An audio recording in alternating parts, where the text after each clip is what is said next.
지난 시간에 하나님 나라와 세상 나라 두 개의 나라에 대해서 책임과 의무를 다해야 하는 그리스도인의 삶의 균형에 대해서 말씀을 드렸죠. 오늘 봉독한 본문은 이제 계속해서 또 다른 차원에서의 그리스도인의 삶의 균형에 대하여 말씀하고 있습니다. 우선 본문 8절에서 10절까지 보면 그리스도인은 악을 행하지 말고 선한 마음으로 사랑하며 살아라, 그렇게 말씀하고 있죠. 그런데 동시에 11절에서 14절까지 보면 그리스도인은 갑옷을 입고 열심히 투쟁하면서 살아라, 이렇게 말씀합니다. 여러분 생각해 보세요. 선한 마음으로 사랑하며 살아가는 그리스도인의 모습, 그리고 갑옷을 입고 열심히 투쟁하는 그리스도인의 모습, 완전히 이게 상반되지요. 마치 하나님은 사랑이시지만 공의로우신 것처럼, 여러분 이 사랑과 공의, 이게 서로 상반된 것처럼 보이는 개념이에요. 근데 예수님도 비슷한 말씀을 하셨어요. 마태복음 10장 16절에 보면 이제 복음 전파를 위해서 세상으로 이제 전도 연습시키려고 제자들을 파송하면서 이런 말씀을 하셨습니다. 너희는 뱀같이 지혜롭고 비둘기처럼 순결하라. 여러분, 새의 먹이가 되는 뱀, 그리고 그 새의 알을 먹고 살아가는 뱀. 여러분, 이게 천적이에요. 새와 뱀은요, 천적지간입니다. 그런데 예수님께서 제자들에게 뱀의 지혜와 동시에 비둘기의 순결함, 이 상반된 이미지를 동시에 말씀하시면서 요구했습니다. 복음을 전하는 제자들에게, 우리 그리스도인들에게 상황을 분명히 인식하고 판단하고 결정할 수 있는 지혜로움이 필요하기 때문에, 그리고 동시에 그 어떤 상황 속에서도 그 믿음의 순수함을 저버리지 않고 끝까지 온유하고 사랑할 수 있는 그런 순결함을 동시에 그리스도인들은 갖고 있어야 된다, 이 말씀이에요. 하나님 나라와 세상 나라 두 개의 나라의 사이에서 복음을 전파하여 살아가는 우리 그리스도인, 사랑과 투쟁, 뱀의 지혜와 비둘기의 순결함, 이게 동시에 필요했기 때문입니다. 여러분 잘 아시는 탕명환이라는 분 아시죠? 그 아드님 탁질 목사님이 우리 교회 전도사 시절에 우리 교회에서도 봉사하셨죠.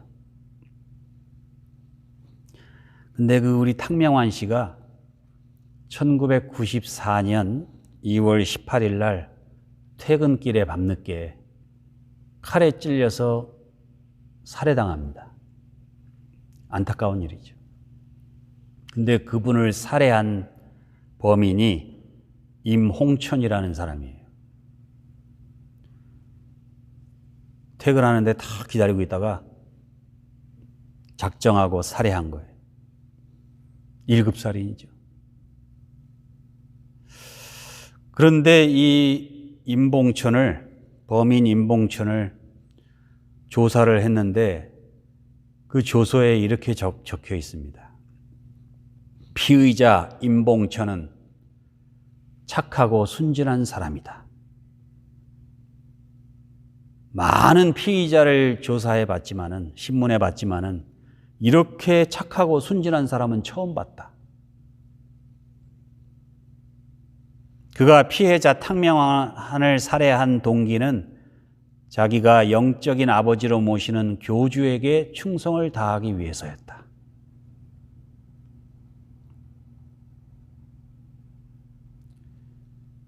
이 이몽천이라는 분이 대성교회, 지금은 이름을 바꿨습니다. 이단들은 이름을 자주 바꿉니다. 교회 이름 자꾸 바꾸는 거예요. 이거 수상한 거예요. 현재는 뭐 평강제일교회인가 그래요. 근데 거기 이제 교회 버스를 운전하시던 분인데, 그 탕명환 씨가 이단 문제 연구소 소장이니까 이단을 계속, 아주 위험한 일이죠. 그러니까 자기 교회와 교주를 비판했다 이거예요. 근데 그렇게 착한 사람이 살인을 저지른 거예요. 그 대성교회 박윤식 목사가 지리산에서 3년 6개월 기도하고 금식하고 비밀 계시를 받았다고 교회를 창립했는데, 뭐 교리가 말도 안 되는 교리예요. 무슨 뭐 하와하고 에덴 동산의 뱀하고 이렇게 관계를 해서 가인을 낳았다는 등 뭐, 그리고 예수님이 십자가에 못 박히신 건 성령이 충만치 못해서 십자가에 못 박히셨다는 등, 하여튼 통일교하고도 하여튼 이런저런 뭐 민간 미신에다가 뭐 불교, 도교 뭐 다 짬뽕해서 이상한 교리를 주장했어요. 근데 그 말도 안 되는 교리를 목숨처럼 믿은 거예요. 그리고 그 교주를 말씀의 아버지, 그 말씀의 아버지를 비판하는 사람을 하나님 말씀에 있는 십계명을 어기면서까지 그렇게 큰 죄를 짓게 됐어요.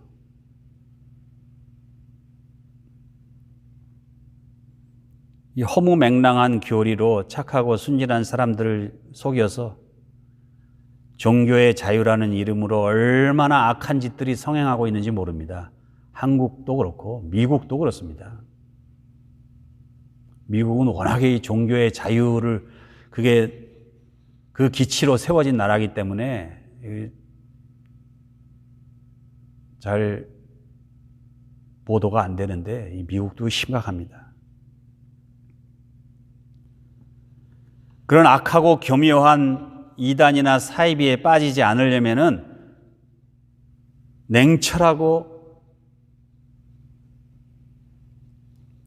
총명한 분별력이 있어야 돼요. 뱀의 지혜가 있어야 됩니다. 이단의 가르침에 속아 넘어가시는 분들 제가 보면 너무 착한 분들이에요. 너무 법 없이도 사는 분. 그러니까 세상 사람들이 다 자기처럼 착한 줄 알아요. 더군다나 내가 다니는 교회의 목사, 교주예요. 그러니까 의심이 없어요. 감정과 의리에 또 얽매여가지고 너무 쉽게 조종이 되는 거예요. 얼마나 안타깝고 슬픈 일인지 몰라요. 반대로 뱀 같은 지혜만 있는 사람들이 있어요. 또 대표적인 사람이 누구예요? 성경에 나오는 인물, 가룟 유다. 가룟 유다는요, 이 지혜 있는 사람이에요. 계산이 빨라요. 뱀처럼 머리를 잘 굴려서 상황을 잘 판단하니까 예수님이 어차피 돌아가실 것 같거든요. 예수님은 약속을 어긴 일이 없기 때문에 십자가에 돌아가신다고 그랬으니까 분명히 죽을 거예요. 어차피 십자가에 달리실 거. 은 30이라도 내가 챙기지. 얼마나 계산이 빠른지 몰라요. 그 절망적인 상황 속에서도 제자들 그 누구도 생각지 못했던 이익을 얻을 수 있었어요. 가룟 유다 같은 사람은 지옥 가서도 돈 잘 벌 수 있는 사람이에요. 그런 뱀의 지혜를 가지고 3년 동안 열심히 따라다닌 메시아 하나님의 아들 예수 그리스도를 못 알아본 거예요.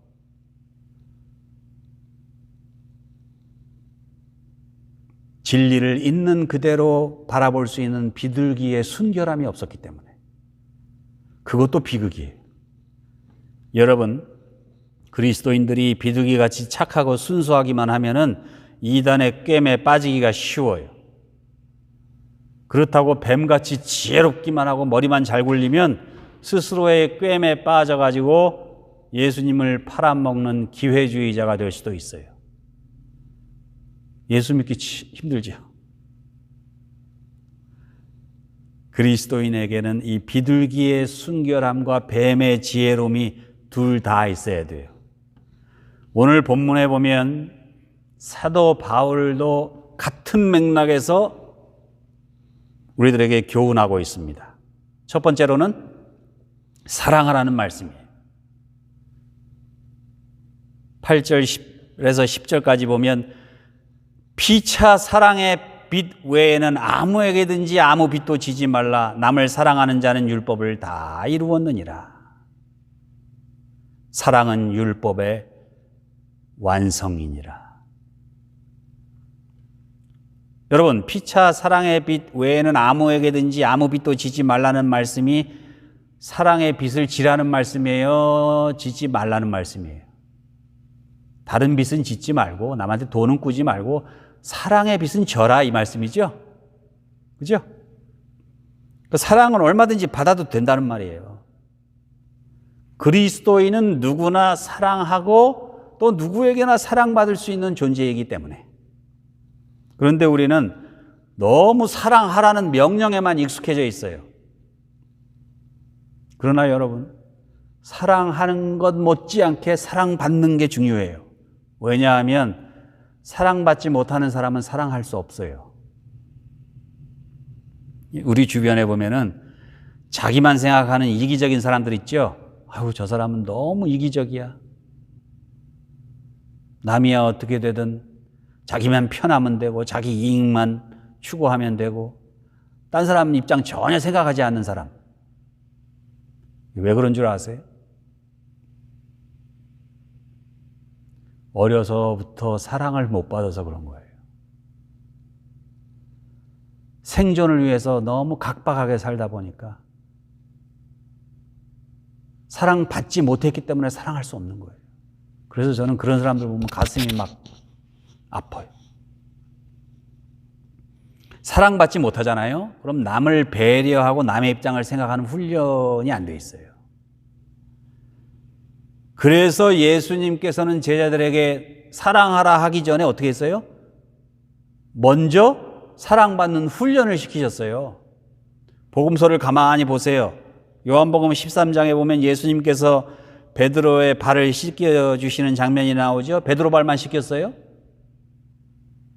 제자들 발 다 씻겨줬죠. 한 번만 그러셨을 것 같아요? 성경에 기록하려고? 천만의 말씀이에요. 베드로가 근데 뭐라고 그래요? 주께서 내 발을 절대로 씻을 수 없나이다. 그때 예수님이 뭐라고 그래요?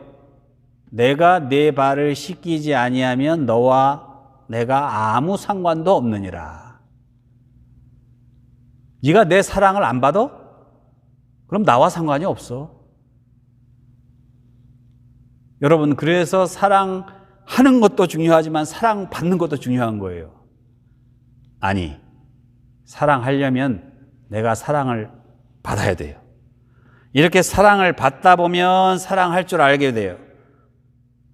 그러면 이 사랑을 알게 되잖아요. 그럼 절대 남을 괴롭힐 수가 없어요. 남에게 손해를 끼칠 수도 없어요. 십계명을 어길 수가 없어요. 이 사랑을 알게 되면.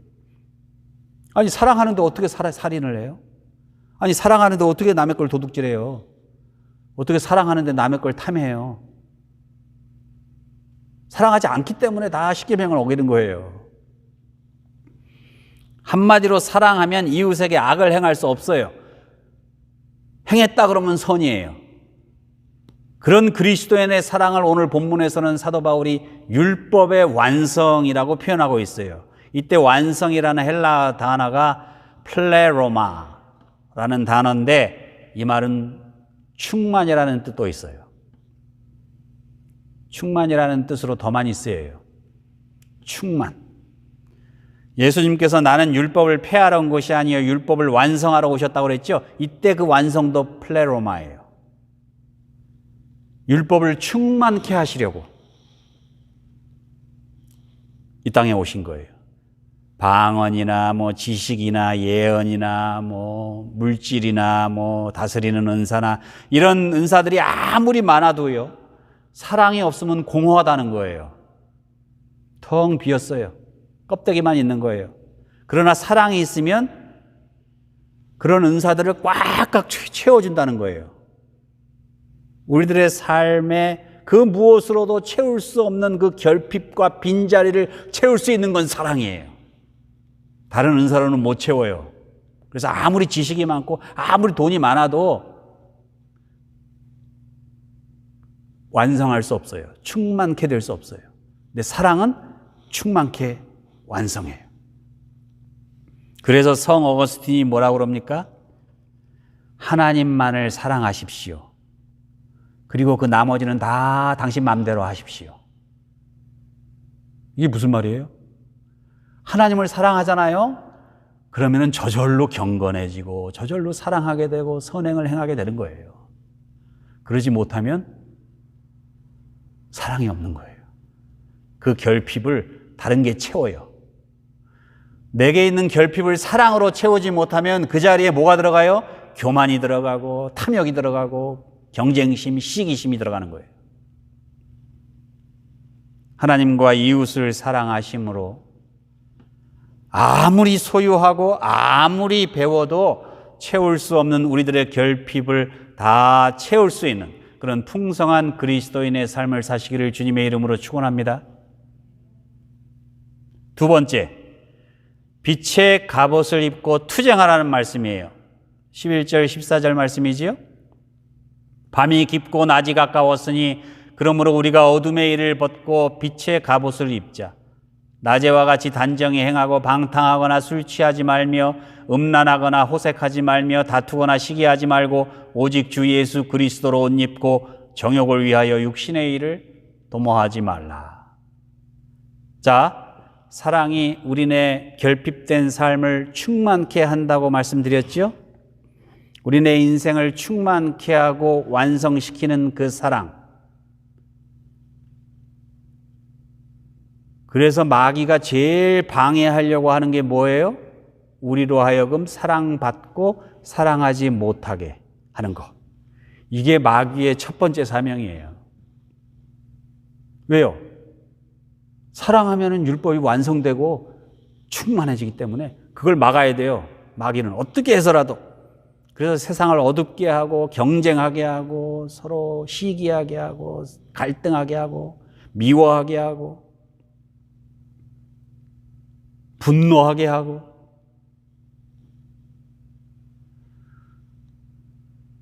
선진국이라고 마귀가 없을 것 같아요. 제가 볼 때는 선진국의 마귀가 더 교모합니다. 더 센 마귀가 있어요. 제가 미국에 처음 왔을 때만 해도요. 간밤에 총기 사고가 나면은 사람이 죽지 않아도 신문에 났어요. 로컬 뉴스페이퍼에 났어요. 그런데요. 요새는 총기 사고가 뉴스페이퍼에 안 나와요. 뉴스에 안 나와요. 여러 명이 죽어야 나와요. 여러 명이 죽고 막 난리가 나야지. 할 수 없이 보도하는 거예요. 여러분 그런 거 못 느끼셨어요? 미국이 많이 달라졌습니다. 좋은 방향으로? 아니요. 인간의 생명보다 총기를 만드는 회사들의 이익이 우선이에요. 마귀가 여기저기서 사랑보다는 증오를 부추깁니다. 여러분, 우리가 정의를 위해서 인권을 지키기 위해서 법을 만들었잖아요. 미국은 얼마나 모범적인 법치국가였습니까? 그런데요, 법조문이 우리 인권을 지켜주지 않아요. 우리 인간의 생명을 보호해주지 않아요. 법이 강자에게 유리해요. 약자에게는 불리하고. 아니, 법조문은 그렇게 안 돼 있는데 그렇게 작동해요. 약자에게는 불리하게.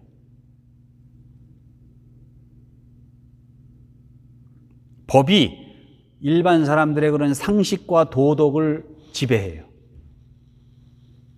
그래서 소수의 사람들은 법 위에 군림하고, 제가 보기에는 한국에도 그런 사람이 있죠? 그런 사람들이 있죠? 미국에 없을까요? 미국에도 저는 많이 보는데요. 이 세상을 사랑과 정의로 가득 채워야 할 법과 제도, 정치와 문화, 심지어는 종교에까지도 사랑보다는 미움을, 정의보다는 불공정과 부패를 부추기는 이 사단의 역사가 얼마나 활개를 치고 있는지 몰라요. 여러분, 옛날에는요, 히로시마 나가사키 원자폭탄이 떨어지고 뭐 전쟁이 나고 그래도 국지전으로 끝났어요. 그런데 요새는요, 정말 악한 지도자들이 나타나면은요, 온 세계가 공멸할 수 있어요. 과학의 발달이 좋은 것만이 아니에요. 모든 사람에게 그 혜택이 돌아갈 수도 있지만 모든 사람들을 다 지배할 수 있어요.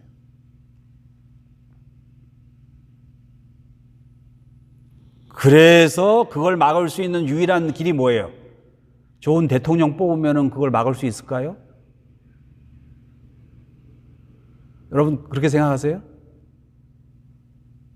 몰라요. 좋은 대통령을 계속 뽑을 수만 있다면. 근데 안 그렇잖아요. 사단이 가만히 있어요? 악한 지도자를 뽑게 자꾸 가짜뉴스 뻗뜨리고.